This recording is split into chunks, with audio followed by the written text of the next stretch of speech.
अस्सलाम वालेकुम 10th class mathematics 10 thoughts group. आज हम वर्कशीट नंबर 2 सॉल्व कर रहे हैं और यह है गुजरांवाला बोर्ड का ग्रुप 1। शॉर्ट क्वेश्चन सॉल्व करने लगे हैं। फर्स्ट क्वेश्चन है write short answer to any 6 question आपने हल करने हैं। आपको 9 क्वेश्चन दिए होंगे लेकिन हम तो सारे क्वेश्चन अटैम्प्ट करेंगे इंशाल्लाह ताला। देखें जी, फर्स्ट क्वेश्चन आपके पास P X is equal to 2x की 3 plus 2x square minus plus X और -1। यहाँ x की जगह आपने p की -2 रिप्लेस करना है। तो सबसे पहले मैं लिखूँगी P X is equal to 2x की 3 प्लस 2x स्क्वायर, फिर आ जाएगा आपके पास प्लस x और -1। Put x is equal to -2। तो आपने x की जगह क्या पुट करना है? Put x is equal to -2। कहाँ से आया? ये इन्होंने खुद ही दिया हुआ था आपको। क्लियर? अब जहाँ जहाँ पर x है वहाँ वहाँ -2 रख रही हूँ। 2x की जगह -2 उसकी पावर 3 आ जाएगी। x की जगह पर -2 उसके ऊपर स्क्वायर है तो स्क्वायर आ जाएगा। x की जगह पर -2 और फिर आगे ये -1। p -2 एज इट इज़ आ जाएगा। अब 2 अपनी जगह पर आ जाएगा और 2 की पावर -3 लेंगे और फिर देखेंगे कि आपके पास क्या आता है। ये आपका कैलकुलेटर है। ठीक है, ये आपके पास ब्रैकेट है, ये माइनस है, ये 2 लिखा है, ब्रैकेट क्लोज की, पावर दबाए, कितनी पावर लेनी है 3। तो आप इसका क्यूब भी ले सकते हैं, पावर भी ले सकते हैं, क्योंकि अगर 4 आ जाए तो फिर 4 रूट नहीं होता, तो फिर पावर 3 ले लें। इक्वल करने लगी हूँ, -8 शो कर रहा है तो ब्रैकेट के अंदर -8 लिख दूंगी। +2 अपनी जगह पर। अब -2 की पावर 2 लेनी है। ये ब्रैकेट, ये -2, ये पावर क्लोज। चाहे तो इसका स्केयर ले लें, चाहे पावर का बटन दबा के 2 प्रेस करें तो आपको 4 +4। जब माइनस का स्केयर लिया जाए तो माइनस ख़त्म हो जाता है। तो 4 मैंने आपको जब क्वेश्चन किए थे तब बताया था कि पावर इवन नंबर हो तो माइनस ख़त्म हो जाता है। अब वो पूछ रही थी इवन नंबर कौन से होते हैं? इवन नंबर वो जो 2 के टेबल में आ जाते हैं, 2 4 6 8 इस तरह से। अब प्लस माइनस -2 1 जार 2 हो जाएगा और -1 हो जाएगा। नेक्स्ट आप देखें, ए 2 जार -16, 4 2 जार 8 -2 और -1। अब ये हम डायरेक्ट कैलकुलेटर पर सॉल्व कर लेंगे क्योंकि ये बोर्ड मास रूल के तहत सॉल्व होते हैं।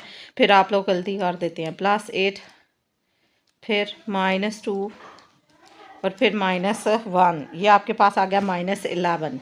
p -2 का आंसर आपके पास आ गया। तकरीबन हर वर्कशीट में पहला क्वेश्चन यही होगा, -11, और ये आपका आंसर है। ठीक है, नेक्स्ट क्वेश्चन देखें। Solve with the help of formula. फार्मूले की मदद से हमने इसको सॉल्व करना है।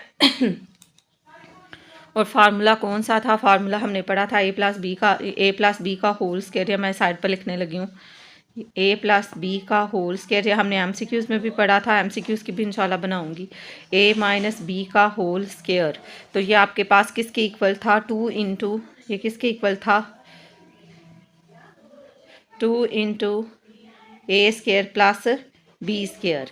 ये तो हो गया आपके पास फार्मूला। ठीक है, अब इसके तहत आपने ये क्वेश्चन सॉल्व करना है। ये क्वेश्चन आपने किस तरह से सॉल्व करना है? जो पहली वैल्यू है ये आपके पास ए है और जो दूसरी वैल्यू है ये आपके पास बी है। ठीक है, मैं लेड पेंसिल से लिख लेती हूँ ताकि आपको पता चल जाए कि कौन सी है कौन सी बी है। ये आपके पास ए है और ये आपके पास बी है। तो अब हमने क्या करना है? ए का स्क्वायर लिखना है और फिर हमने ए का स्केयर लिखना और फिर बी का स्केयर लिखना और फार्मूले का 2 भी लगाना। फार्मूला आप साइड पे मेंशन कर देंगी। उस फार्मूले के तहत आपने क्या किया? 2 into A square, what is the value of A? 5x का स्केयर। यहाँ मैं बड़ी ब्रैकेट कर देती हूँ। दरमियान में कौन सा साइन है? Plus B square. बी की वैल्यू क्या है? 3y का स्केयर, ब्रैकेट क्लोज, इक्वल लगा देती हूँ। 2 अपनी जगह पर रहेगा। 5 का स्केयर लेंगे तो 25x का भी लेंगे तो x स्केयर, 3 का स्केयर लेंगे 9 और y का स्केयर लेंगे तो वाई स्केयर। आप स्केयर लेना मैंने सिखा दिया था। ये 5 है, ये एक्स स्केयर का बटन है, ये दबा दिया तो आपके पास 25 आ गया। इसी तरह 3 लिख के स्केयर दबाएंगे तो 9 आ जाएगा। 25 को 2 से मल्टीप्लाई कर दें तो 50x स्केयर आ जाएगा और 9 को 2 से मल्टीप्लाई करें तो 18 आ जाएगा। क्योंकि 2 है, 2 मल्टीप्लाई हो रहा, कोई साइन नहीं है, यही आपका आंसर है। और फार्मूला आपने साइड पे मेंशन करना है। नेक्स्ट आपके पास क्वेश्चन है, जब आपके पास 4 वैल्यूज़ आएंगी तब आपने फैक्टराइज ही लिखा होगा, 3 पर भी फैक्टराइज ही लिखा होगा। जब 4 वैल्यूज़ आएंगी आपने खुद से सोचना है इनमें से कौन सी 2 एक साथ लिखें कि इनमें से कॉमन आ जाए। तो मैं लिखने लगी हूँ 2a स्क्वायर के साथ इसमें बी और सी है, इसमें से बी कॉमन आ सकता है और इसमें से ए कॉमन आ सकता है। तो पहले मैं लेट आंसर से करके देखती हूँ इक्वल आ रहा है कि नहीं आ रहा। मैं 2a² के साथ प्लस AC लिखने लगी हूँ, 2a² के साथ प्लस AC लिखने लगी हूँ और पहले मैंने a वाली लिखी थी, इसलिए यहाँ भी मैं पहले 2ab वाली रकम लिखूँगी फिर bc लिखूँगी। अब इनमें से क्या कॉमन है, छोटी पावर कॉमन होती है, 2 तो कॉमन नहीं है तो a कॉमन आ रहा है, a लिख लिया, बाहर क्या रह गया आपके पास 2a, एक a बाहर लिख लिया, एक अंदर रह गया, तो a से ख़त्म हो गया, यहाँ रह गया c। इसमें से क्या कॉमन है, इसमें से आपके पास b कॉमन है और जस्ट b कॉमन है। 2a आ जाएगा, b तो ऑलरेडी बाहर लिखा है, ये b से कैंसिल हो जाएगा, माइनस माइनस प्लस हो जाएगा और यहाँ जस्ट c रह गया। 2a + c और 2a + c जी इक्वल आ गया, ये आपके पेयर बन गए। तो हम अब इसको लिख सकते हैं, मैं इसे लेट आंसर से लिखा रहने देती हूँ, 2a + c ये जो मिड में आई है और फिर a - b। ठीक है, नज़र तो आपको आ रहा होगा, ये आपका आंसर है। चलिए कर लें इसके ऊपर, ये 2a² + AC - 2ab, ये आपने तरतीब दी पहले स्टेप में, फिर आपने इन दोनों में से a कॉमन ले लिया, तो दरमियान में आपके पास कॉमन लेने का मतलब होता है तो वो वैल्यू से डिवाइड कर रही होती है, ठीक है ना, कम हो जाएगी। ये b बाहर आ गया, b तो बाहर आ गया घर से, तो अंदर क्या रह गया, a रह गया ना, और ये b तो ऑलरेडी बाहर है, ये माइनस है, ये माइनस है, प्लस हो जाएगा, तो फिर ये c आ गया।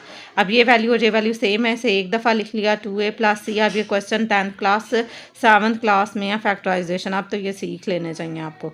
अब a - b आ गया, ये हो गया जी, ठीक हो गया। नेक्स्ट यही आपका आंसर है। नेक्स्ट क्वेश्चन देखिए, नेक्स्ट क्वेश्चन में तीन वैल्यूज़ है और ये भी फैक्टराइजेशन ही लिखा हुआ है। अब आपने ये खुद जस्ट करना है कौन से के पेयर बनेंगे, 3 वाले के पेयर बनते हैं, 4 में से 2 कॉमन निकलता है, ठीक है। अब आप मल्टीप्लाई करेंगे तो 156 आएगा, प्लस माइनस करें, मैंने आपको इस तरह पेयर बनाना सिखाए थे, 156 आएगा, प्लस माइनस करें तो आपके पास 1 आना चाहिए। 156 1 ज़ार और 2 कितनी ज़ार 156 होता है, करके देख लें। 156 डिवाइडेड बाई 2 करना, उल्टा डिवाइड नहीं करना, 2 और 78 आ जाता है। 78 में 2 ऐड करें तो भी 1 नहीं आता, 78 में से 2 माइनस करें तो भी 1 नहीं आता, कुछ नहीं है तो यहाँ 1 है, ठीक है। ये पेयर भी रिजेक्ट हो गया। अब 156 को 3 पे डिवाइड करके देखें, 3 और 52 आ जाता है, तो 52 में 1 ऐड करें तो 52 में 3 ऐड करें तो भी 1 नहीं आता, 52 में से 3 माइनस करें तो भी ये नहीं आता, ये पेयर भी रिजेक्ट हो गया। 4 कितनी ज़ार आता है, 39 ज़ार आता है, 39 में 4 ऐड करें तो भी 1 नहीं आता, माइनस करें 4 तो भी 1 नहीं आता, ये पेयर भी रिजेक्ट हो गया। 5 के टेबल पे जा ही नहीं रहा। और अब हम इसे 6 पे करके देख रहे हैं, 6 और 26 आ जाता है, 26 में 6 ऐड करें तो भी 1 नहीं आता, 6 प्लस करें 6 माइनस करें तो भी 1 नहीं आता, ये पेयर भी रिजेक्ट हो गया।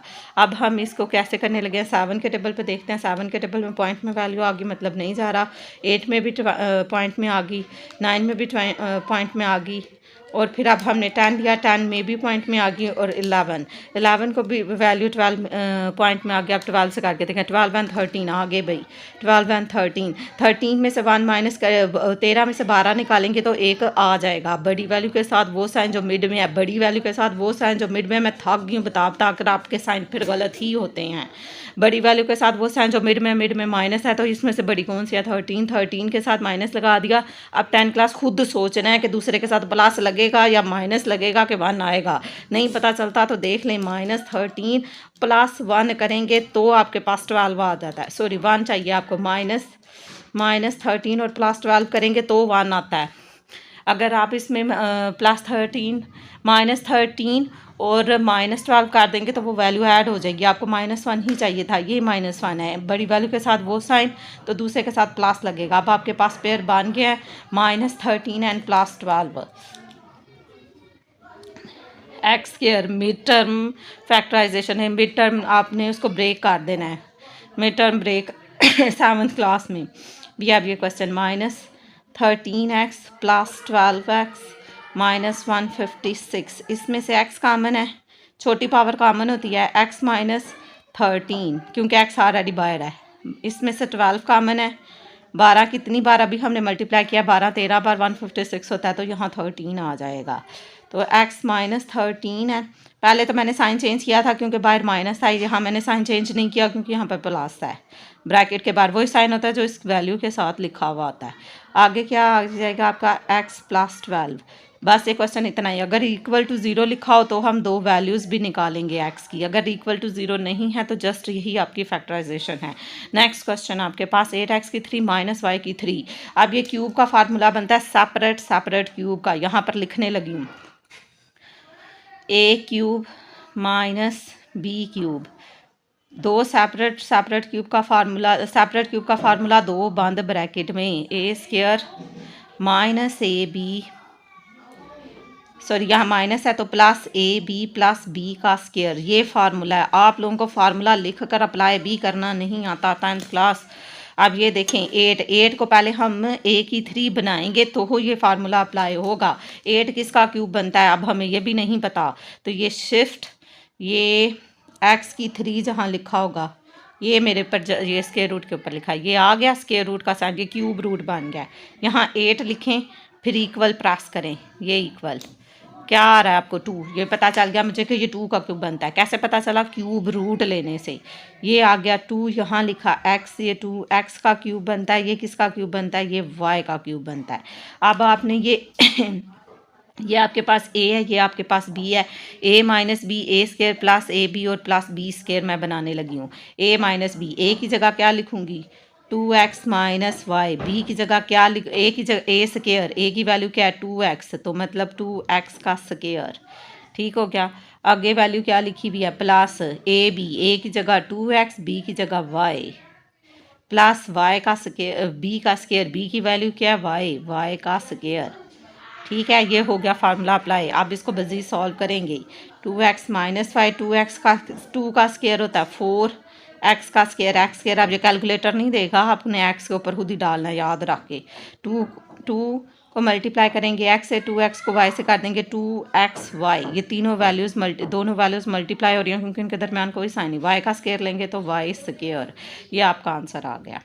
ठीक हो गया। ये फार्मूला लिखना और फिर ये आपका क्वेश्चन सॉल्व। नेक्स्ट क्वेश्चन है आपके पास, नेक्स्ट क्वेश्चन हमने किया हुआ है LCM।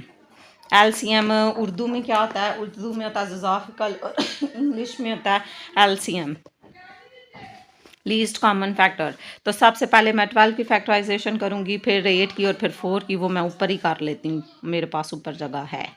ये 12 दो प्राइम फैक्टराइजेशन मेथड से बोला हुआ उन्होंने, तो दो बोला नहीं हुआ, ये इसी तरह होगा। 2 कितनी बार 12, 4 बार, 2 बार 4, सॉरी 2 6 बार 12, 2 3 बार 6, ये 6 है 10th क्लास, और फिर 3 1 बार 3, 2 2 और 3। अब 8 की 2 4 जार, 2 2 जार, 2 1 जार। अब क्या है 4 की वैसे इसमें से भी सॉल्व हो सकती थी लेकिन आप अलहदा कर लें। ये हो गया 4 सॉल्व।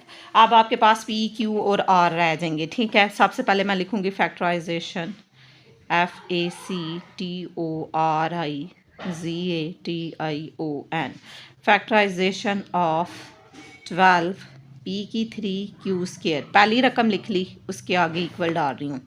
अब FACTORIZATION, उर्दू मीडियम वाले लिखेंगे तजज़ी 12, तजज़ी लिखेंगे, तजज़ी करने से।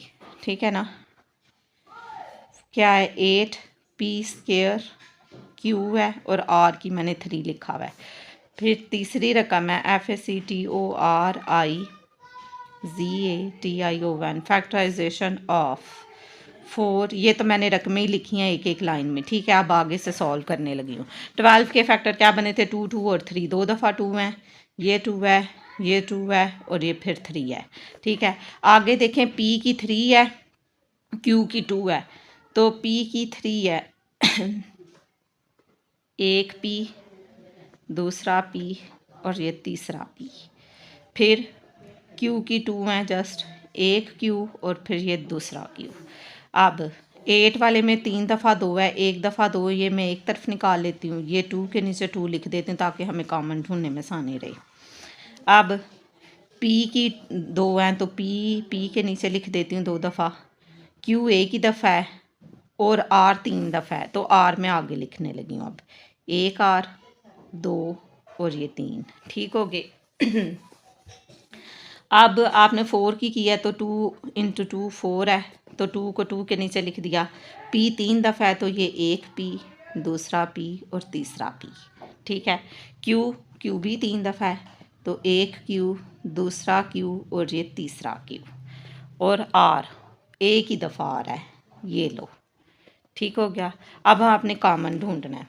कॉमन फैक्टर मैं लाइट मंसर से ढूंढ रही हूँ कॉमन, किसे रखी है मैंने लाइट, ये है कॉमन फैक्टर और फिर अनकॉमन फैक्टर, फिर एलसीएम में कॉमन और अनकॉमन को मल्टीप्लाई करना है। एल से फार्मूला याद होगा तो कर सकोगे, COMMON common factor, FACTORS factors, और uncommon COMMON uncommon factors FACTORS, ठीक है। एलसीएम में क्या लिखना है आपने, अब यहाँ पर मेरे पास जगह ही नहीं बचेगी। एलसीएम में आप लिखोगे कॉमन फैक्टर को आप अनकॉमन फैक्टर से मल्टीप्लाई करेंगे, ठीक है। वो मैं आगे लिख दूंगी, अब मेरे पास इतना जगह नहीं है। ढूंढे कॉमन, लीस्ट कॉमन फैक्टर होता है, इसका मतलब होता है जो दो में भी कॉमन है वो भी कॉमन लिखना है। पहले 3 वाले ढूंढ लें, ये 2 2 2 तीनों में था, ये भी 2 तीनों में था, ठीक हो गया। अब ये पी है, ये तीनों में है, ये पी भी तीनों में है, ये पी 2 में है। लीस्ट का मतलब होता है जो 2 में कॉमन है उसे भी हम करेंगे। ये तीनों में है, ये भी 2 में है, सही हो गया। और अब जो 2 में है वो भी लिखेंगे, जो 3 में तो है नहीं, ये और बस, सही हो गया। कॉमन फैक्टर में कौन कौन सी वैल्यूज़ आई हैं आपके पास, 2 2 इंटू 2 और पी 3 दफ़ा आया आपके पास, 1 2 3, ठीक है। और क्यू आपके पास 2 बार आया है और आर आपके पास एक ही बार आया, तो इसे मल्टीप्लाई करके लिख लें तो 2 बार क्या होता है 4, पी की 3 है और क्यू 2 दफ़ा है और फिर आर है। यह आपके पास कॉमन फैक्टर का आंसर है। अब हम अनकॉमन जो बच गया, ऊपर से 3 बच गया है, नीचे वाली लाइन में से जस्ट 2 बचा है और यहाँ से 2 आर बच गए हैं, ठीक है। सबसे नीचे वाली लाइन में आपके पास क्यू बचा है। अब इसे मल्टीप्लाई कर दें, ये 6 हो जाएगा, आर 2 दफ़ा है और क्यू है। कॉमन को अनकॉमन से मल्टीप्लाई करने की बारी है, क्योंकि मेरे पास इधर जगह नहीं थी तो मैं आगे ही लिख लेती हूँ। कॉमन फैक्टर का आंसर था आपके पास 4, पी की 3, Q square R multiply by 6, R के ऊपर स्केयर और क्यू है। अब मल्टीप्लाई कर दें, 6 4 बार क्या होता है 24, पी की थी बेस एक जैसी पावर्स ऐड हो जाती हैं, पी की 3 आएगा क्योंकि और तो पी है ही नहीं, ये क्यू की स्केयर है और एक ये क्यू है तो 3 क्यू हो गए, ये आर एक ये 2 ये हैं तो आर की 3 हो गया। 24 पी की 3, क्यू की 3 और आर की 3, ये हमारा आंसर आ गया, ठीक है। आपको फार्मूला याद होना चाहिए, ये हर वर्कशीट में क्वेश्चन है 10 क्लास, एलसीएम वाला, HCF वाला। अब नीचे देखो HCF फाइंड करना है, इसमें भी उन्होंने क्या से बाय फैक्टराइजेशन लिखें, factorization of FACTORIZATION, factorization of T का स्केयर -9, इसे लिख सकते हैं। अब यहाँ पर देखो लेड पेंसिल से लिख दूँ, टी स्केयर -9, दो वैल्यूज़ का स्केयर दरमियान में -3, किसका स्केयर बनता है 9 का, दो वैल्यूज़ का स्केयर दरमियान में माइनस, एक बार प्लस एक बार माइनस, टी +3 और टी -3, सही है। ये सॉल्व हो गया आपके पास, तो मैंने इसको लिख लिया, factorization of T square -9 square की फैक्टर बने हैं टी +3, ये एक फैक्टर है, और टी -3 ये एक फैक्टर है, ठीक है। अब है factorization of FACTORIZATION, factorization of T+3 का होल स्केयर, इसको आप 2 दफ़ा लिख लोगे, T+3 प्लस माइनस करके नहीं लिखना, ये होल स्केयर है इसलिए इसी फॉर्म में प्लस की फॉर्म में 2 दफ़ा लिख लिया क्योंकि ऊपर ऑलरेडी T+3 था। तो common factor COMMON common, FACTOR common factor जो दोनों में है। अब देखो ये टी लहदा नहीं लेना, पेयर में वैल्यू देखनी है, ये T+3 दोनों में है, ऊपर भी है नीचे भी है, तो यही आपके पास कॉमन है, तो मैं लिख रही हूँ T+3, तो यही आपका HCF है, ठीक हो गया। HCF की वैल्यू क्या आ गई T+3। ये लैदा नहीं लेना, कुछ नायाब शागिर्द आए थे आज मेरे पास और वो T को लैदा और 3 को लग ले रहे थे। अब आप समझते कौन कर रहा था ऐसे। अच्छा जी, अब नेक्स्ट है डिफाइन मिक्स सॉर्ट। इसे मखलूत मकादीर असम भी कहते हैं। तो a sort which has rational factor other than unity, the other factor being irrational, is called mixed sort. SURD sort WHICH which has rational RATIUNAL factor FACTOR factor other than THA and then UNITY unity. The other factor BEING being IRRATIUNAL rational is called MIXED mixed SURD sort 2 square root 3 और 5 square root 7। ठीक हो गया। आप इसको उर्दू में भी देख लें। ये दोनों डेफिनेशन मैं आगे आपको उर्दू में बताती हूँ, अभी इंग्लिश में देख लें। Define improper rational expression. Improper को कहते हैं गैर वाजब नातक जुमले, और rational RATIUNAL EXPRESSION expression PX/QX QX बराबर नहीं है ज़ीरो के, इन विच WHICH which the degree DEGREE degree of PX is either equal or greater EQUAL equal GREATR greater than the degree of QX PX की डिग्री इक्वल हो या बराबर हो QX के, is called improper rational expression. ये बराबर, ये x+5 नीचे x-1 ऊपर x की 3+1, ये डिग्री बड़ी है और ये बराबर है। यहाँ x की पावर 1 है, यहाँ भी 1 है, यहाँ x की पावर 3 है, यहाँ x² है। x² माइनस x और +4, ये दो एग्जांपल्स हैं। इसकी एग्जांपल भी लिखनी है, इसकी एग्जांपल भी लिखनी है। ये एग्जांपल के साथ डेफिनेशन पूछी जाती है। अब इन दोनों को उर्दू में डेफिनेशन मैंने लास्ट पर लिखी थी, आपके पास भी ये पेज है तो आप वहाँ पर लिख लें। मखलूत मकादीर इसम की डेफिनेशन है उर्दू में, जो उर्दू में पढ़ रही हैं वो उर्दू में लिख लें। ऐसी मिकदार इसम, मिकदार लिखे आई स्वाद वाला इसम, इसम जिसका एक के अलावा कोई और नातक जुज़ू ज़रबी हो। ऐसी मिकदार इसम जिसका एक के अलावा कोई और नातक जुज़ू ज़रबी हो और दूसरा जुज़ू ज़रबी गैर नातक हो, दूसरा जुज़ू ज़रबी गैर नातक हो, मखलूत मकादीर इसम कहलाती है। मखलूक मकदार इसम कहलाती है। मीम खे, ये मैंने खे दूसरा वाला अरबी वाला खे डाल दिया, आप इस तरह वाला डाल लें। मखलूत मकदार इसम कहलाती है ऐसी मकदार इसम जिसका एक के अलावा कोई और नातक जुज़ू ज़रबी हो और दूसरा जुज़ू ज़रबी गैर नातक हो, मखलूत मकदार इसम कहलाती है। मिसाल है 2 स्क्वायर रूट 3 और 5 स्क्वायर रूट 7। 2 जज़र के अंदर 3 और 5 जज़र में 7। ठीक है, उर्दू वालों के लिए। अब गैर वाजब नातक जुमले कौन से थे? एक नातक जुमला PX/QX, QX बराबर नहीं है ज़ीरो के, जिसमें PX का दर्जा QX के दर्जे के बराबर या इसके दर्जे से बड़ा हो, जिसमें PX का दर्जा यानी ऊपर वाली वैल्यू का PX का दर्जा QX के दर्जे के बराबर हो या इसके दर्जे से बड़ा हो, गैर वाजब नातक जुमला कहलाता है। x+5 x-1, ये दर्जा बराबर है। ये देखो वहाँ x की पावर 1 है, यहाँ भी x की पावर 1 है। x की 3+1 x²-x-4, यहाँ x का दर्जा बड़ा है। px का दर्जा qx के दर्जे से बड़ा है। px की पावर 3 है, qx की पावर x² है। क्लियर हो गया गई गैर वाजब नातक जुमले। ये दो जुमले डेफिनेशन जो पहले पार्ट में आई हमारी, हमने उर्दू में भी देख ली।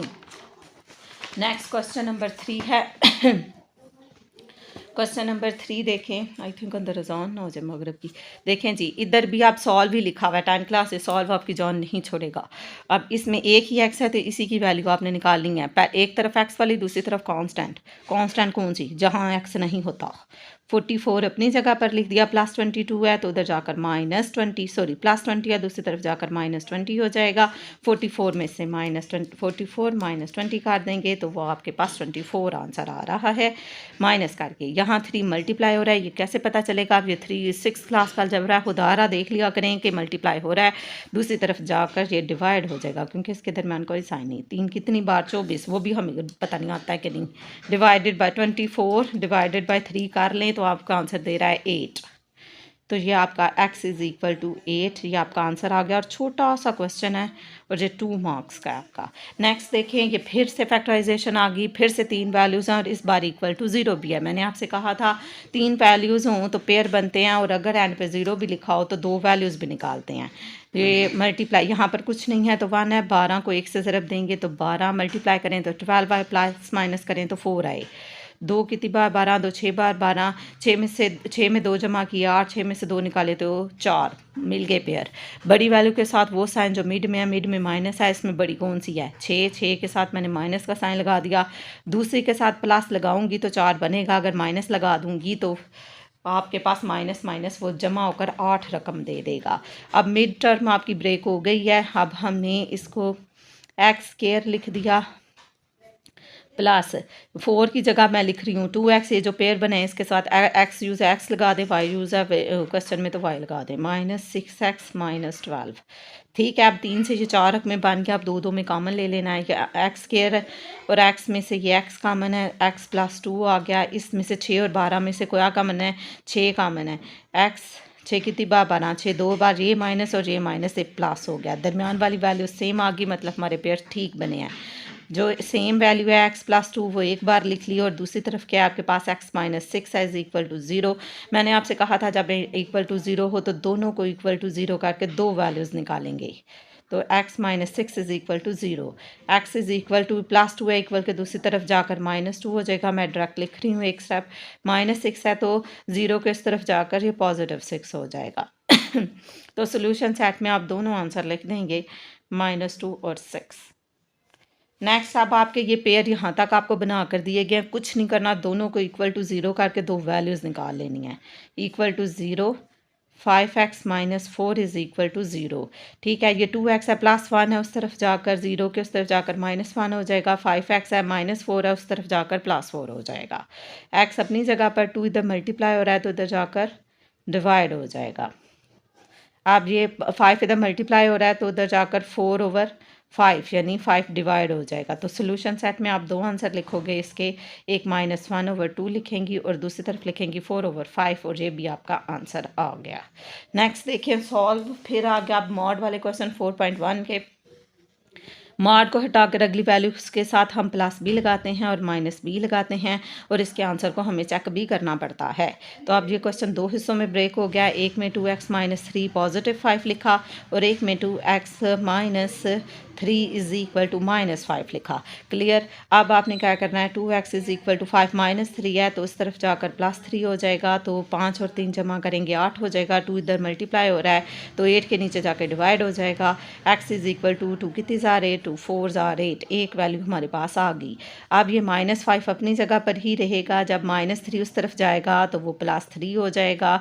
2x = 5 में से 3 कट करेंगे तो 2 आ जाएगा और साथ माइनस का साइन आएगा, नहीं पता चलता लिखे -5 और +3 -2 2 इधर मल्टीप्लाई हो रहा है, इधर जाकर डिवाइड हो जाएगा। 2 को 2 से कर देंगे तो -1 आ जाएगा। ये आपका सोल्यूशन सेट हो गया। लेकिन सोल्यूशन सेट में वो वैल्यू लिखते हैं जो सेटिस्फाई होती है। CHEC के चेक में आपने क्या करना है, कोई वैल्यू इधर से उधर नहीं लेके जानी। जो वैल्यू जिस फॉर्म में लिखी हुई है और मॉड की शक्ल में है, मॉड ही में लिखेंगे। पहले हम इससे किसके लिए चेक करेंगे, 4 के लिए। Put x = 4, put x = 4। जहाँ पर x लिखा हुआ है वहाँ पर 4 लिख दें, मॉड अपनी जगह पर लगा रहेगा ऐसे। = 5, 4 2 बार 8, 8 में से 3 निकाल देंगे तो 5, मॉड के अंदर भी 5 है और दूसरी तरफ भी 5 है। सेटिस्फाइड SATISFIED, मतलब एक वैल्यू तो सोल्यूशन सेट में आ जाएगी। नेक्स्ट देखो, चेक करने लगे हैं। अब आप चेक करने लगे हो, x की जगह क्या रिप्लेस करोगे। -5 नहीं लिखना, ओरिजिनल क्वेश्चन में चेक हो रहा है। पुट x = -1, 2 अपनी जगह पर, -1 अपनी जगह पर, -3 ये मॉड के अंदर वैल्यू थी। ये -2 और -3 -5 आ गया। मॉड में -5 = 5 के इक्वल होता है। ये प्रॉपर्टी है मॉड की कि -a बराबर होता है a के। ठीक है, ये मॉड की प्रॉपर्टी है, तो ये भी इक्वल तस्वर किया जाएगा और इसे सेटिस्फाइड लिखेंगे। SATISFIED, satisfied. दोनों वैल्यू सेटिस्फाइड होगी तो मैंने कहा था सोल्यूशन सेट में वो लिखते हैं जो रख कर वैल्यू सेटिस्फाई होता है। 4 रख कर भी सेटिस्फाई हो गया था और -1 रख कर भी, ये आपका आंसर आ गया। नेक्स्ट क्वेश्चन देखिए, find the transport of the given matrix. सबसे पहले क्वेश्चन आपने लिख लेना है ऐसे, B = -3 -1 -2 और 4। फिर आप लिखोगे taking transpose on both side, TAKING, taking TRANSPORT। Transpose था तो कि पोर्ट था, टेकिंग ट्रांसपोज था। और ये एक ही दफ़ा में बनाई थी ना मैंने, तो उसको उल्ट पुल्ट कर दिया। हाँ जी, POSC है, TRANSPOSC, POSE, transpose on both side. B के ऊपर भी टी लिख देंगे और दूसरी वैल्यू जो लिखी हुई है आपके पास इसके ऊपर भी मैं टी लिख दूंगी, ठीक है। ये टी तब हटेगा जब इसका ट्रांसपोज ले लिया जाएगा, क्योंकि 2 नंबर का क्वेश्चन है, कुछ करेंगी तो 2 नंबर मिलेंगे। अब ये लेटी, मैंने आपको कहा था ये खड़ी हुई वैल्यू को लटा दें, चाहे रोज़ को कॉलम में लिख दें चाहे कॉलम को रोज़ में लिख दें। तो मैं क्या कर रही हूँ ये खड़ी हुई वैल्यूज़ को लटा देती हूँ। 3 और -1 इस तरह लिखा हुआ है, ये वाली वैल्यू 3 और 1, इसे 3 -3 और -1 लिख देती हूँ, फिर ये -2 और 4, ठीक है। ये खड़ी हुई मैंने लटा दिया इस तरह से, ये 3 था और ये 2 था, तो ये लेटी हुई लाइन थी ना, ऐसे इसे इस तरह खड़ा कर दिया है, ये आपका ट्रांसपोज हो गया है। एक तरफ से यहाँ से अब टी ख़त्म हो जाएगा क्योंकि हमने इसका ट्रांसपोज ले लिया है। नेक्स्ट क्वेश्चन है क्वेश्चन वो कह रहे हैं इसको मल्टीप्लाई करें। फर्स्ट रो को फर्स्ट कॉलम के साथ मल्टीप्लाई करते हैं। सबसे पहले आप इसको चेक करते हो कि मल्टीप्लिकेशन पॉसिबल है कि नहीं पॉसिबल। उसके लिए इसका ऑर्डर देखते हैं। ऑर्डर्स में क्या करते हैं, रोज़ और कॉलम्स की तादाद देखते हैं। इसके अंदर कितनी रोज़ हैं, इसके अंदर एक ही रो है और इसके अंदर 2 कॉलम है, इसमें 2 रोज़ हैं और 2 कॉलम है। ये मिड वाली वैल्यूज़ इक्वल हो तो मल्टीप्लिकेशन पॉसिबल होती है, इसकी मल्टीप्लिकेशन पॉसिबल है। फर्स्ट रो को फर्स्ट कॉलम के साथ मल्टीप्लाई करेंगे, चाहे तो वैल्यू दोबारा लिख लें, 2 5 सॉरी ये 2 है। अब नेक्स्ट आपके पास है 1 2 -1 और 3, ठीक है। अब फर्स्ट रो को फर्स्ट कॉलम के साथ, पता है ना आपको इसी तरह देते थे, बच्चियाँ तो ऐसे लिख लेती हैं, मैंने पेपर चेक किए थे उसमें बच्ची ने इस तरह बनाया हुआ था, ठीक हो गया ना, फिर गलती नहीं होती। फर्स्ट रो को फर्स्ट कॉलम के साथ यानी 2 को हमने 1 के साथ दरमियान में मल्टीप्लाई करें तो प्लस आता है, 5 को हमने मल्टीप्लाई करना है 2 के साथ, क्लियर। अब फर्स्ट रो को सेकंड कॉलम के साथ, तो 2 अगर सेकंड कॉलम हो तो आगे जाना है वरना नीचे आ जाना है। 2 को -1 के साथ प्लस 5 को हमने दिया 3 के साथ, ठीक है। ये यहाँ पर ब्रैकेट 2 1 ज़ा 2 5 2 ज़ा 10 -2 प्लस 5 3 ज़ा 15 12 10 और 2 12 15 में से 2 निकालेंगे तो 13, ठीक है। 12 13 इसका जवाब था, ये आपका आंसर है। वो कह रहे थे जो आपका जवाब आएगा उसमें 1 रो होगी 2 कॉलम होंगे, ठीक है। 1 रो है और 2 कॉलम है, आपका आंसर भी ठीक है। नेक्स्ट है solve and identify the matric is singular और नॉट। पहले आप इसे बता, सिंगुलर देखने के लिए डेफिनेशन पढ़ा था, A mod 0 होता है। आप इसे A का नाम दे दें, let A is equal to, आपके पास वैल्यू क्या लिखी हुई है, -1 1 3 और -3 है। अब आप इसका मॉड ले लें, ये ऐसे मॉड लिखने के लिए 2 स्ट्रेट लाइन में लिखना लाजमी है, स्ट्रेट लाइन लगानी है वरना आंसर गलत हो जाएगा। A को D के साथ, -1 को 3 के साथ, -3 के साथ, माइनस मॉड लगाते हुए माइनस, मॉड लेते हुए दरमियान में माइनस, A को D के साथ, B को C के साथ, मतलब 3 को 1 के साथ, माइनस माइनस प्लस, 3 1 ज़ार 3 3 1 ज़ार 3, 3 में से 3 0, यस A mod 0 आ गया। A mod is equal to 0, so matrix is singular. Matrix is SINGULAR, singular. Clear? Next definition है यकदर्जी मसावात की। Define linear equation with one variable, पहले इंग्लिश में देख लें। An equation EQUATION that can be written WRITTEN in the form of, किस फॉर्म में लिखी हुई equation, AX + B is equal to 0, A बराबर नहीं है 0 के, where A and B are constant and X is ये नीचे लिखा है variable is called linear equation in one variable. Example है 3x + 5 इज इक्वल टू 0।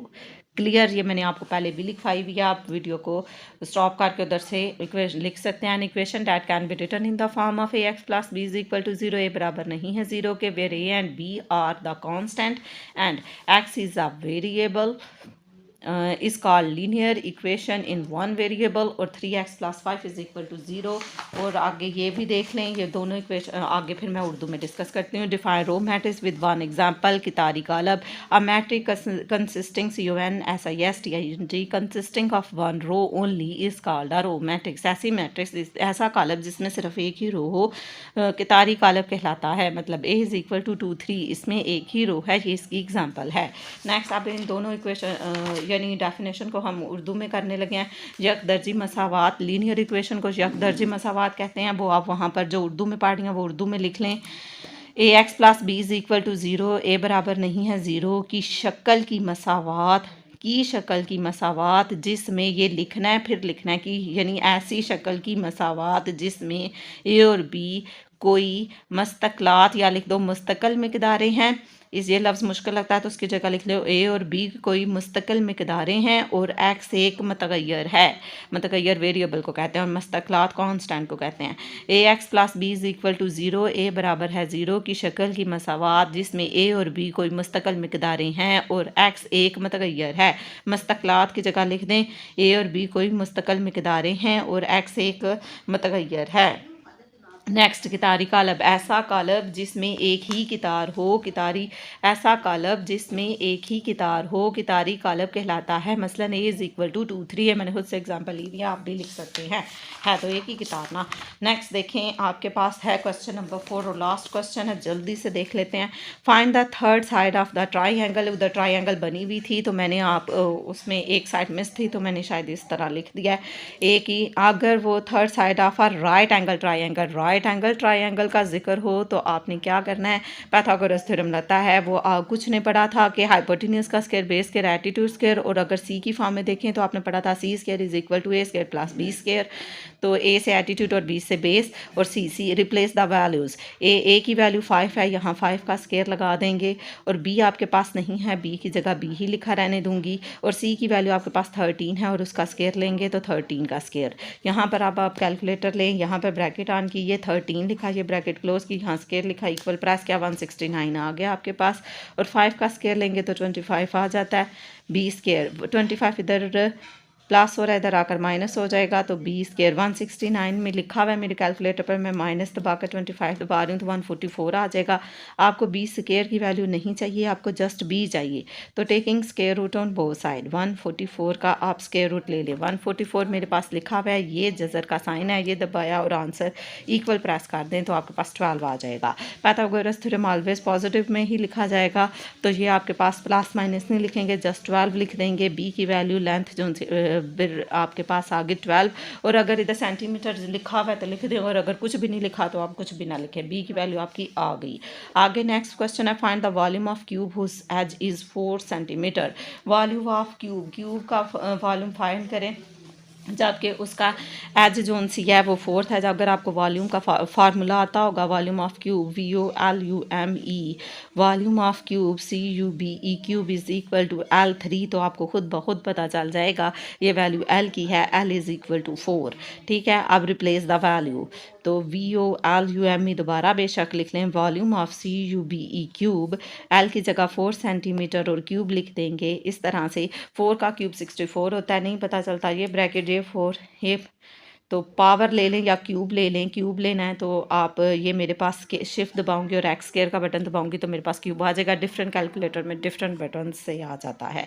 64, तो ये आपके पास आ गया 64, और सेंटीमीटर भी लिखा हुआ था तो सेंटीमीटर के ऊपर भी क्यूब आ जाएगा, क्योंकि 4 का तो हमने ले लिया। वॉल्यूम का जो से होते हैं वो क्यूब लिखते हैं, एरिया फाइंड करें तो स्क्वायर लिखते हैं। ठीक है, तो ये आपके पास वॉल्यूम ऑफ क्यूब आ गया, ये आपका आंसर है। एक बार और लिखना चाहें वॉल्यूम ऑफ क्यूब लिख दें, 3 स्टेप में क्वेश्चन है तो हर बार लिख दें। ठीक है, नेक्स्ट क्वेश्चन है आपका, find the distance between the points. 2 points दिए गए और कहा है कि डिस्टेंस फाइंड करें। डिस्टेंस फाइंड करने का सबसे पहले आपको फार्मूला आता होगा तो आप डिस्टेंस फाइंड करेंगे। फार्मूला है x2 माइनस x1 का whole square plus y2 minus y1 का होल स्क्वायर। ठीक है, ये हमारे पास फार्मूला है, उसके ऊपर स्क्वायर रूट b है जी। अब ये पहली रकम आपके पास x1 होती है और दूसरी रकम आपके पास y1 होती है, फिर उससे नेक्स्ट वैल्यू आपके पास x2 होती है और ये y2 होती है। Replace the values. x2, what is the value of x2? b, x1 a इसका होल स्क्वायर प्लस y2 की वैल्यू आपके पास माइनस a है और b की वैल्यू आपके पास है y1 की वैल्यू माइनस b है। एक ये वाला माइनस और ये फार्मूले का माइनस, तो माइनस माइनस प्लस। ठीक हो गया।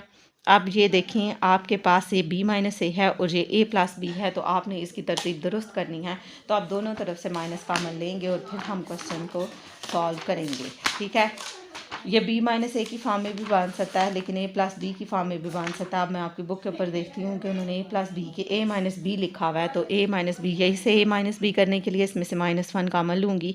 ये आपके पास जो a माइनस का है ये पॉजिटिव हो जाएगा, और ये b पॉजिटिव है तो ये आपके पास नेगेटिव हो जाएगा। ठीक है, यहाँ बड़ी ब्रैकेट लगाऊंगी और ये -1 यहाँ पर स्क्वायर आएगा, 2 ब्रैकेट्स के बाद स्क्वायर आएगा, प्लस इसके अंदर भी ब्रैकेट के अंदर ही मैं -1 कॉमन ले लूँगी। तो अब आपके पास ये माइनस ए है तो पॉजिटिव ए हो जाएगा, और आपके पास प्लस भी है तो नेगेटिव भी हो जाएगा। ठीक है, और यहाँ पर भी मैं ब्रैकेट के बाहर स्क्वायर लगा रही हूँ, 2 ब्रैकेट लगाने के बाद फिर इसके ऊपर मैं स्क्वायर रूट लगा रही हूँ। ठीक है, ये फार्मूले का है। अब जब -1 का स्क्वायर लेंगे तो माइनस ख़त्म हो जाता है, मैं ऑलरेडी आपको बता चुकी हूँ। तो a माइनस बी लिख दूँगी इधर, और इसका क्या आ जाएगा आपके पास स्क्वायर। ठीक है, और यहाँ पर भी a माइनस बी आ जाएगा, और इसका पर भी स्क्वायर, और माइनस ख़त्म हो जाएगा क्योंकि जब माइनस का स्क्वायर लिया जाए वो ख़त्म हो जाता है, पॉजिटिव हो जाता है। ठीक है, अब एक बात और होगी, अब हम कैसे सॉल्व करेंगे, स्क्वायर नहीं खोलेंगे। एक ये वैल्यू है a माइनस बी वाली, और एक ये वैल्यू है a माइनस बी वाली, एक और एक कितना हो गया, 2 हो गया। तो मैं इसे लिख सकती हूँ 2 a माइनस बी का होल स्क्वायर, और इसके ऊपर स्क्वायर रूट। अब ये इससे काट जाएगा और 2 के ऊपर स्क्वायर रूट रह जाएगा। तो जब स्क्वायर रूट और स्क्वायर कैंसिल हो जाएंगे, ये वाला स्क्वायर इससे कैंसिल हो गया, तो आंसर आ गया आपके पास square root 2a minus B. ये मोस्ट इंपॉर्टेंट क्वेश्चन बार बार आया हुआ है डिस्टेंस फाइंड करने के लिए। ये आपका क्लियर हो गया। नेक्स्ट क्वेश्चन है लोकेट। जब भी लोकेट आ जाए 3 6 इन द कोऑर्डिनेट प्लेन, तो इसका मतलब है आपने क्या बनाना है, आपने कार्टेशियन प्लेन बनानी है और फिर क्वेश्चन उसको सॉल्व करना है। कार्टेशियन प्लेन बनाकर आपने उसके ऊपर रिप्रेजेंट करना है। मेरे पास ब्लैक मेरे ख्याल से बॉल पेन थी, अब ये चलेगी कि नहीं मुझे नहीं याद। नो, पॉइंटर से लगा लूँ ताकि डिफरेंस ना नज़र आ जाए आपको। ठीक है, कार्टेशियन 3 6 है तो मैं तो छोटी सी बना लेती हूँ और 3 का टेबल ले लेती हूँ। ठीक है, कार्टेशियन प्लेन का मतलब है एक्स एक्सिस और वाई एक्सिस वाली लाइन लेनी है आपने। अब ये कितनी लेनी है आप अंदाजे से ले सकते हो, ज़रूरी नहीं है कि आपने मेजरमेंट देख लें, एक साइड ये साइड्स इक्वल हो जाए तो आप ले सकते हो। मुझे ये छोटी लग रही है तो मैं इसे थोड़ी सी बड़ी कर लेती हूँ। ठीक है, होगी ऐसे ही। ये हो गया आपके पास, ये आपके वर्टिकल लाइन है ये आपकी, तो ये वाई एक्सिस है। यहाँ पर वाई की वैल्यू नेगेटिव होती है और यहाँ पर वाई की वैल्यू पॉजिटिव होती है। एंड ये मिड है, मिड में 0 होता है। ये हॉरिजेंटल लाइन है, यहाँ पर 0 से पीछे वैल्यू नेगेटिव होती हैं, ये 0 से आगे वैल्यू पॉजिटिव होती हैं। ठीक है, अब आपने वैल्यूज़ लिखनी है तो मैं वैल्यूज़ भी ब्लैक से ही लिख देती हूँ। तो 3 का टेबल ले रहे थे, यहाँ पॉजिटिव वैल्यू लिख रही हैं। 3 1s are 3 और 3 2s are 6 और 3 3s are 9। यहाँ माइनस में आ जाएगी -3 -6। ये कैसे लिख रही हूँ, ये मैं अंदाजे से ले रही हूँ, तो आप भी अंदाजे से ले सकते हैं, या फिर आपके स्केल के ऊपर ये बनी हुई होती हैं मेजरमेंट्स, तो आप 2 2 छोड़ के यानी 3 6 इसी तरह भी ले सकते हैं। ठीक है ना, तो वो ज़्यादा बड़ी बन जाएगी। फिर 3 1s are 3 3 2s are 6 और 3 3s are 9। और नीचे 0 से नीचे नेगेटिव होती हैं -3 -6 और ये -9। ये आपने याद रखनी है वैल्यूज़, ये वैसे हमने 9th में किया था तो 9 चैप्टर में। ठीक है भैया, अब आप देख लो कि वैल्यूज़ कहाँ पर आ रही हैं। डॉट मैं रेड से ही लगा रही थी पिछली क्लासेस में भी, तो इस बार भी डॉट मैं रेड से लगा कर उसमें से आपने अब लाइन नहीं पास करनी, जस्ट डॉट लगाना है। वो आप ब्लू से भी लगा सकते हो। तो अच्छा जी, पहली वैल्यू एक्स की होती है, दूसरी वाली वाई की होती है। हमेशा बच्चियाँ गलती करती हैं। तो पहले 3 एक्स की वैल्यू ये 3 और ये 6। ठीक है, तो मैं यहाँ पर ले रही हूँ ये 3 एक्स की तरफ से 3 लेना और वाई की तरफ से मैंने 6 लेना है। तो ये मुझे अब स्केल के नीचे से दिख रहा है 6। ठीक है, वहाँ तक मैं जाऊँगी। ये डॉट लग गया मेरा, ये ठीक हो गया। 3 और 6, ये आपके पास 3 और 6 से आपका एक डॉट लग गया। दोनों पॉजिटिव थे, पहले खाने में आ गए 3 और 6। ठीक है, लोकेट हो गया। ये सिर्फ लोकेट करने के 2 नंबर हैं आपके, और बहुत इजी क्वेश्चन था। क्वेश्चन नंबर 4 कंप्लीट हो गया। अब देखें क्वेश्चन नंबर इसका अगला part, find A and be in given figure. 10th class आपकी वर्कशीट पर फिगर नहीं थी, ये मुझे कंप्यूटर से बनानी नहीं आ रही थी फ़िलहाल, तो ये आप हैंडमेड बना लें। ये एक स्ट्रेट लाइन लगेगी इसके ऊपर और ये 2 लाइनें लगेंगी। एक लाइन बिल्कुल सीधी लगेगी ऐसे, नहीं आती तो वीडियो रोक के देख लें, या मैं आपको रफ सीधा स्केच करके दिखाती हूँ। एक पहले आप इस तरह से स्ट्रेट लाइन लगाएंगी, फिर ये इसके मिड में सीधी एक लाइन लेंगी ऐसे करके, ये 90 का एंगल है। फिर अपने अंदाजे से ना ऐसे करके आप इसको बना देंगी तो ये 70 का हो जाएगा, ठीक है। फिर आप एक लाइन ये यहाँ से लगाएंगी, एक ये बी वाली शो करेंगी और एक फिर ये वाली शो करेंगी, ठीक है। इसके ऊपर ये बी है, बी के ऊपर आपने ये बी आपने फाइंड करना है। यहाँ पर आपका 70 का है और ये आपके पास ए है। वो कह रहे हैं ए और बी एंगल आप फाइंड करेंगे, आपके पास ए लाइन है, ये बी है और ये आपके पास सी है। क्लियर? फ्री हैंड बना लें आप, ठीक है। आपको फिगर तो बनी हुई आएगी। अब आप देखें ये जो बिल्कुल सीधी लाइन थी ये कम्प्लीमेंट्री एंगल है, 90 का एंगल होता है कम्प्लीमेंट्री एंगल। तो मैं उस पर लिखने लगी हूँ कम्प्लीमेंट्री एंगल, आसान भी होगी, B plus 70 is equal to 90 degree, ठीक है। क्योंकि कम्प्लीमेंट्री एंगल है, यहाँ बी और 70 लिखा हुआ है, ये किसके इक्वल होगा 90 का। तो आप इससे 90 में से 70 माइनस कर दें तो आपके पास आंसर कितना आ जाएगा। 90 में से 70 कर देंगे तो 20 आ जाएगा। बी की वैल्यू आपके पास कम्प्लीमेंट आ गई। अब आपने ए फाइंड करना है, ठीक है। ए जो सा होता है ये पूरी इन्होंने कहा इस स्ट्रेट लाइन के ऊपर वाक़ है, तो वो सप्लीमेंट्री एंगल है जो स्ट्रेट लाइन पर होते हैं वो 180 के इक्वल होते हैं। तो इस स्ट्रेट लाइन पर ए भी है, बी भी और 70 भी है, तो मैं लिख सकती हूँ ए प्लस बी प्लस 70 और इनका सम कितना होता है सप्लीमेंट्री का 180। क्लियर? ए की जगह ए, बी की जगह 20, 70 की जगह 70, इन दोनों को ऐड कर देंगे 90 आ जाएगा। 90 उधर जाकर माइनस हो जाएगा। ए अपनी जगह पर, 180 अपनी जगह पर, माइनस 90 डिग्री आ गया आंसर। ए की वैल्यू भी आ गई, बी की भी आ गई। 2 मिनट रुक जाए, जान हो रही है मगरब की टाइम क्लास। ये क्वेश्चन वीडियो रोक कर आप देख लें।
हाँ जी, 10th क्लास ये कम्प्लीमेंट्री स्ट्रेट लाइन पर वाक़या एंगल कम्प्लीमेंट्री था, वो 90, उसका सम 90 के इक्वल होता है। तो ये b प्लस 70 था, b प्लस 70 90 के इक्वल है। 90 अपनी जगह पर, 70 उधर जाकर माइनस हुआ तो b की वैल्यू आ गया आपके पास 20। अब ये जो स्ट्रेट लाइन है इसके ऊपर a वाक़या भी है, b भी है और 70 भी है और इसका सम 180 के इक्वल होता है क्योंकि सप्लीमेंट्री एंगल है। तो मैंने लिखा a plus b plus 70 is equal to 180। 70 और b की वैल्यू ऑलरेडी निकाली थी, वो 20 हो गई थी, ये 90 हो गया। 180 अपनी जगह पर रहा तो ये वाला 90 उस तरफ जाकर माइनस हो गया, तो फिर आंसर भी 180 में से 90 माइनस करेंगे तो 90 ही आ गया। ए की वैल्यू भी आ गई और बी की भी आ गई, यही उन्होंने कहा था कि फाइंड करें।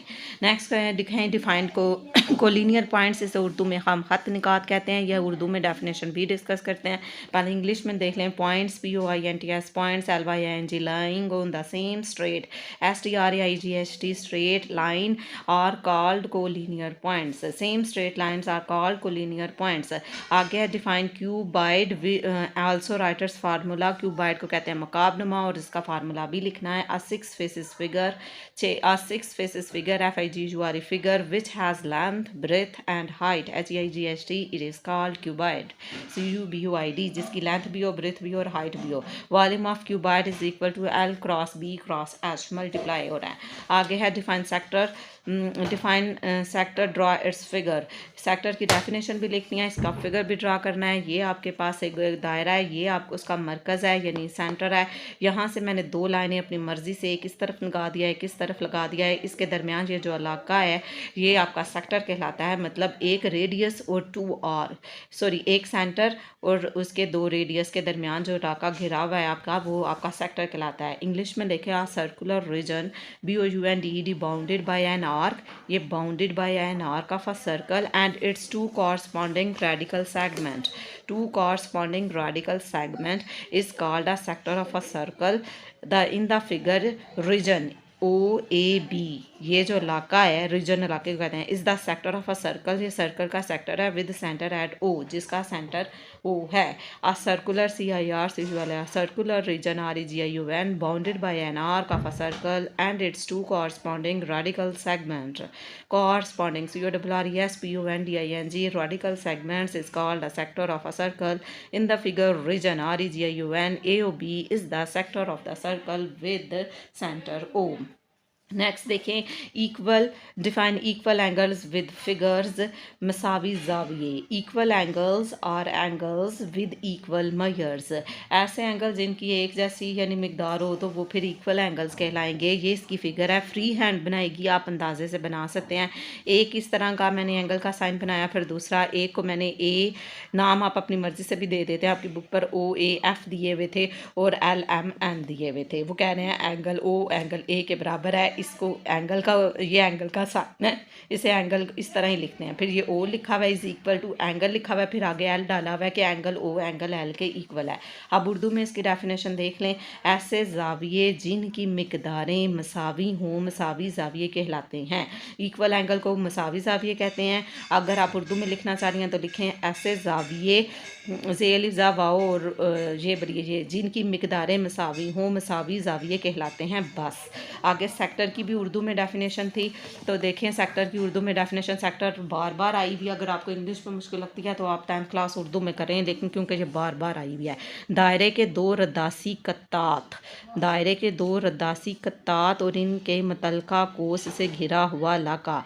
दो रद्दासी कत्तात और इनकी कोस से घिरा, ये कोस है A और B के जो लाइन है ये कोस है, से घिरा हुआ इलाका, ये जो ब्लैक वाला ये इलाका है, दायरे का सेक्टर कहलाता है। दायरे के दो रदासी कत्तात और इनके मुतल्लिका कोस से घिरा हुआ इलाका दायरे का सेक्टर कहलाता है। शक्ल में OAB इलाका AOB जो इलाका है ज़ीरो मरकज़ के साथ दायरे का सेक्टर कहलाता है। शक्ल में OAB इलाका ज़ीरो मरकज़ के साथ दायरे का सेक्टर कहलाता है। OAB इलाका ज़ीरो मरकज़ के साथ दायरे का सेक्टर कहलाता है। दायरे के दो रद्दासी कत्तात और इनके मुतल्लिका कोस से घिरा हुआ इलाका दायरे का सेक्टर कहलाता है। शक्ल में AOB इलाका ज़ीरो मरकज़ के साथ दायरे का सेक्टर है। आई थिंक सारी डेफिनेशन क्लियर हो गई। मुकाबनुमा की रहती है और हम हथ की रहती है।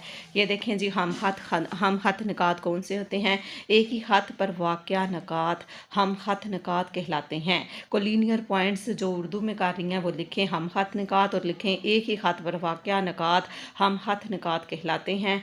आगे मुकाबनमा यानी क्यूबाइड विद फार्मूला। क्यूबाइड का है एक 6 पहलू शक्ल। क्यूबाइड की 6 होती हैं। एक 6 पहलू शक्ल जिसकी लंबाई चौड़ाई और ऊंचाई हो मुकाबनमा कहलाती है। मकाब का हुजम होता है V = L × B × H। लंबाई B से चौड़ाई और H से ऊंचाई ब्रेथ, ठीक है ना। एक 6 पहलू, 6 होती है 4 नहीं होती। 6 पहलू शक्ल जिसकी लंबाई चौड़ाई और ऊंचाई हो मुकाबनुमा कहलाती है। V = L × B × H। Clear? Urdu में भी डेफिनेशंस हो गया और इंग्लिश में भी हो गया। आई होप आपको समझ आ गया होगी। अब इसकी बहुत अच्छे से प्रैक्टिस करें इंशाल्लाह। लॉन्ग क्वेश्चन बाद में, पहले सारे शॉर्ट कर लेंगे फिर लॉन्ग कर लेते हैं, ठीक है। 10th class okay. अल्लाह हाफिज़। इनकी अच्छे से प्रैक्टिस करें। नेक्स्ट वीडियो में फिर मिलेंगे। अल्लाह हाफिज़। 10th क्लास मगरब हो गया, नमाज़ पढ़ें।